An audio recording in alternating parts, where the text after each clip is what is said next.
ইয়ালতাজিমু ইলতিজামান, মুলতাজিম মুলতাজাম মানে হচ্ছে যেটার সাথে লেগে থাকা হয় সব সময়। সাহাবারা এই জায়গাটার সাথে লেগে থাকতেন, পেট লাগিয়ে, গাল লাগিয়ে, চোখ লাগিয়ে, মুখ লাগিয়ে কাঁদতেন আর দোয়া করতেন।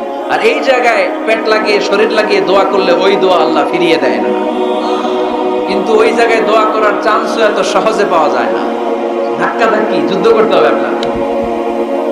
তো এক মাওলানা চান্স পাইছে ওইখানে, অনেক ধাক্কা ধাক্কি করে খাইয়া দেয়া শক্তি কইরা ধাক্কা ধাক্কি পাকিস্তানি পাঠানি যেগুলো আছে, 8-10টা পাঠান একসাথে দাঁড়ালে ওগুলার জ্বালায় কিছুই করা যায় না। এইভাবে তাকাইতে হয় ওদের দিকে, তাকাইলে আপনার টুপি করে যাবে বেশি ইয়া উঁচুলো। তাই মাওলানা অনেক ধাক্কা ধাক্কি করে কোন রকম ওই মুলতাজামে হাত লাগাইতে পারছে। এখন আবার তো আরেক ধাক্কায় ওই যে চলে যাবে, কোনো হিসাব নাই। তো সেইখানে দাঁড়াই আল্লাহর কাছে দোয়া করছে, যেহেতু এই জায়গায় দোয়া করলেই আল্লাহ কবুল করে, এখন কয়টা যাবে আল্লাহর কাছে, সময় তো নাই। সে ওখানে হাত লাগিয়ে দোয়া করতেছে, আল্লাহ একটাই দোয়া, জীবনে যত দোয়া করছিলাম আর করবো সব দোয়া তুমি কবুল করে নিও। যত দোয়া জীবনে করছি আর মরার আগের দিন পর্যন্ত যত দোয়া আমি করব, এই দোয়াগুলো কবুল কইরো, এই একটাই চাওয়া, আর কিছু চাইলাম না তোমার কাছে। তো কিছু বাকি রাখছে? কথা বলেন। The believer, they work smart, they don't work hard. বিশ্বাসীরা স্মার্টলি কাজ করে, ওরা শক্তি খাটিয়ে ঘাম ঝরিয়ে কাজ করে না, ওরা সুযোগ খোঁজে, ওরা ঝোপ বোঝে কোপ মারে, ঠিক কি না? যেখানে সওয়াব বেশি, অল্প কাজে প্রফিট বেশি, লাভ বেশি, ওইটাই না মানুষ করবে, ঠিক কি না? এই জন্য যে সহি আমলগুলোর কথা বললাম, ফরজ সালাতের পরে আজকে থেকে এগুলো আমরা করব, মনে থাকবে ইনশাআল্লাহ। পড়েন আর জোরে পড়েন ইনশাআল্লাহ। যে বইটা থেকে আমরা কয়েক মিনিট শোনার জন্য আজকে বসেছি, বইটার নাম সবাই বলেন। এই কোরআনে কোনো ভুল নাই, কোনো সন্দেহ নাই। This is the book, the most authentic and original book in the world, whereof there is no doubt in it, and a guidance to those who are muttaqin. আল্লাহ বললেন, যালিকাল কিতাব লা রাইবা ফিহি হুদাল লিল মুত্তাকিন। এমন বই যেটাতে সন্দেহের অবকাশ নেই, মুত্তাকিনদের জন্য গাইডলাইন।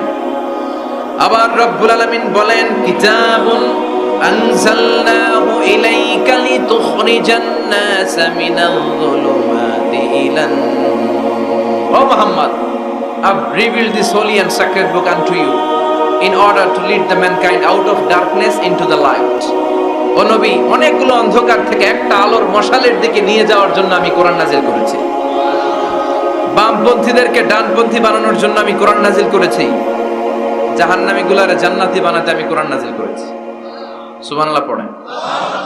ওই কোরআন থেকে আজকে আমরা কথা শুনবো, পড়েন ইনশাআল্লাহ। আমি আপনাদের খেদমতে আল কোরআন আল কারীমের 30তম পারার 112তম সূরা, খুব ছোট্ট একটি সূরা, সাইজে ছোট্ট হলেও ফজিলতের শেষ নাই, এই সূরার বরকতের শেষ নাই, এই সূরার ইম্পর্টেন্স, সিগনিফিকেন্স, স্ট্যাটাস, এগুলো শেষ নাই। অনেক ছোট ছোট জিনিসকে আমরা উপেক্ষা করি, আমরা গুরুত্ব দিতে চাই না, কিন্তু আসলে এটার গুরুত্ব যে কত বেশি আমরা বুঝি না। সূরাতুল ইখলাস হচ্ছে ওই রকম একটি সূরা যেটাকে আমরা গুরুত্ব দেই কম, আসলে অনেক গুরুত্বপূর্ণ। সুবহানাল্লাহ পড়ে। এমন একটা সূরা যে সূরাটা সবার মুখস্থ আছে, মুখস্থ নাই কার কার একটু হাত তোলেন। সবার মুখস্থ আছে না? আলহামদুলিল্লাহ পড়েন। তো এই সূরাটা থেকে কিছু কথা আজকে আমরা শুনবো, শিখবো, জানবো, আমলের নিয়তে। নিয়ত খালেস করেন, ইন্নামাল আ'মালু বিন্নিয়াত। সব কাজের প্রতিফল দেয়া হবে নিয়তের উপর বেস করে, বেসড অন ইউর ইন্টেনশন। আপনার কি ইচ্ছা ছিল, এজন্য সব কাজ করার আগে নিয়তটাকে খালেস করবেন। নামাজে দাঁড়ানোর আগে যদি নিয়তে গোলমাল থাকে, নামাজ হবে? কথা বলেন। আপনি যদি লোক দেখানোর জন্য সালাত পড়েন, হবে? মানুষে আপনারে আলহাজ ডাকবে, এজন্য যদি হজ করেন, কবুল হবে? এরকম হাজি আছে না নাই? আলহাজ না ডাকলে চাইতে হবে, আছে না নাই? আপনি চেতেন কেন? আপনি কি আলহাজ শোনার জন্য হজ করছেন? হজ করেছি কার জন্য? আতিমুল হাজ্জা ওয়াল উমরাতা লিল্লাহ। আল্লাহ শব্দ চুজিংটা দেখছেন? আল্লাহ রুচি দেখেছেন? লিল্লাহ, আল্লাহ যোগ করে দিয়েছে আতিমুল হাজ্জা ওয়াল উমরাতা লিল্লাহ। হজ এবং উমরা করবে শুধুমাত্র একজনকে খুশি করার জন্য, তিনি কে? এটার নাম ইখলাস। সবকিছু আল্লাহর জন্য করতে চাওয়া, এটার আরবি নাম হচ্ছে ইখলাস। আরবি নাম কি? আরে ইখলাস নামে আল্লাহ কোরআন একটা সূরায় দিয়ে দিয়েছে। সুবহানাল্লাহ। কোরআনে যত সূরা আল্লাহ দিয়েছে প্রত্যেকটা সূরার নাম কোরআনের ওই সূরার ভেতরকার কোনো আয়াত থেকে বা শব্দ থেকে নেওয়া হয়েছে, কিন্তু এই সূরার ভেতরকার কোনো শব্দ থেকে এটার নামকরণ হয়নি। সূরাতুল ইখলাসের ভিতরে আল ইখলাস শব্দটা আছে, এটা একটা সূরা। আর একটা সূরা আছে যেই সূরার নামকরণ ওই সূরার কোনো শব্দ থেকে নেওয়া হয়নি, সেটা হচ্ছে সূরাতুল ফাতিহা। আল ফাতিহা শব্দটা সূরা ফাতিহার 7 আয়াতের কোথাও আছে? সূরাতুল ইখলাস আঞ্চলিকতার সূরা, দ্য সূরা অফ সিনসিয়ারিটি। এই জন্য শুরুতে নিয়ত খালেস করে নেন যে যা আজকে আমরা শুনবো আমলের নিয়তে ইনশাআল্লাহ পড়েন, আল্লাহ তুমি কবুল করো। তবে আমি যখন বক্তৃতা করি আমি মনে করি যে আমি ক্লাস নিচ্ছি, এবং আমাকে অনেকে মেসেজ করে যে আমাকে আমার ফেসবুক পেজে অনেকে মেসেজ করে যে হুজুর আমি আপনার তাফসির ক্লাসের একজন ছাত্র। আমার বুকটা ভরে যায়, আমার খুব আনন্দ হয় তখন যে আমি আপনার তাফসির ক্লাসের এক ছাত্রী, আমি আপনার তাফসির ক্লাসের এক ছাত্র। তো এটা একটা ক্লাস, এজন্য আপনাদেরকে কিছু জিজ্ঞেস করলে আপনারা আওয়াজ করে উত্তর দিবেন। সূরাটার নাম হচ্ছে সূরাতুল ইখলাস। কি নাম? সূরাতুল ইখলাস। এই সূরার আয়াত সংখ্যা 4টি। চিল্লায় বলেন কয়টি? এই সূরাটা মাক্কি সূরা। কি সূরা? কোরআনের সূরাগুলো দুই ভাগে বিভক্ত, একটা মাক্কি আর একটা মাদানী। এটা কি সূরা? সবাই বলেন। এটা কোরআনের 112তম সূরা। এই সূরায় মোট শব্দ আছে 15টা, অক্ষর আছে 47টা। আলহামদুলিল্লাহ পড়েন। সূরাটার নাম হচ্ছে সূরাতুল ইখলাস। সূরাতুল ইখলাসে শুধু এই সূরার নাম নয়, আরো অনেকগুলো নাম পাওয়া যায় এই সূরা। তোর মধ্যে একটি নাম হচ্ছে সূরাতুত তাওহীদ। সূরাতুল ইখলাসের অপর আরেকটি নাম হচ্ছে সূরাতুত তাওহীদেরি মুর্শিদ আমার মুহাম্মাদের নাম বলো, মুহাম্মাদের নাম। আল্লাহর নাম জপলে বুঝতে পারি আল্লাহরই কালাম বলো, মুহাম্মাদের নাম।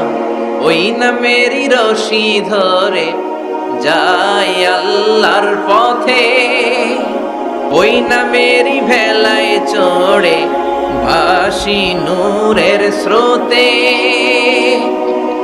ওই নামের বাতি জেলে দেখি আরশের মুকাম বলো, মুহাম্মাদের নাম। পড়েন। তাওহীদেরি মুর্শিদ আমার মুহাম্মাদের নাম বলো, মুহাম্মাদের নাম। আল্লাহর নাম জপলে বুঝতে পারি আল্লাহরই কালাম বলো, মুহাম্মাদের নাম। সুবহানাল্লাহ পড়েন।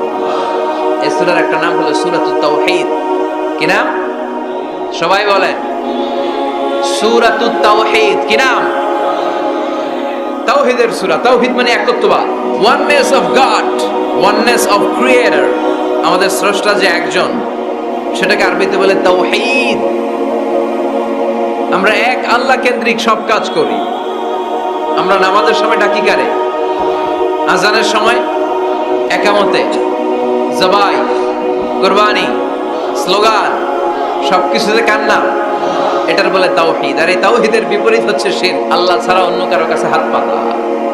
আল্লাহর সামনে মসজিদে যে মাথা না নুয়ে মাজারে যে মাথা নত করে বাবার কাছে চাওয়া, আছে না নাই? দয়াল বাবা রে দয়া করো আমারে, দয়াল খাজা রে দয়া করো আমারে, আছে না নাই? বাবা খাজা কেউ দয়া করতে পারে না, দয়া করার মালিক কে? আল্লাহ। এজন্য বলতে হবে দয়াল আল্লাহ রে দয়া করো আমারে।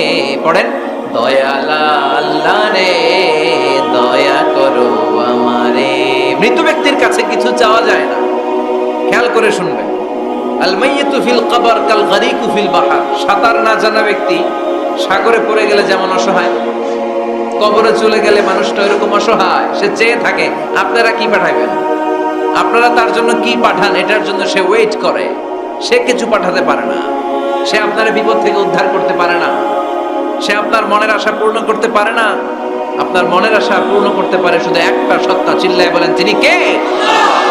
এটার নাম তাওহীদ। এটার নাম কি? এজন্য খাজা বাবার দরবারেতে কেউ ফিরে না খালি হাতে। এগুলো বলবেন কখনো? কেউ ফিরে না খালি হাতে, খাজারে তোর দরবারেতে। বলে না, এটা কি সত্যি? কত দরবার থেকে কত লোক খালি হাতে ফিরে। দামি ঘড়ি পরে গেছে, ঘড়ি চুরি হয়েছে, এখন খালি হাতে ফিরে। পকেট ভর্তি টাকা নিয়ে গেছিল, টাকা চুরি হয়ে যায়, খালি পকেটে ফিরে আছে না নাই? এক দরবার থেকে কেউ কোনোদিন খালি হাতে ফেরে না। চিৎকার করে বলেন, দরবারটা কার? কেউ ফিরে না খালি হাতে, আল্লাহরে তোর দরবারেতে। পড়েন, কেউ ফিরে না।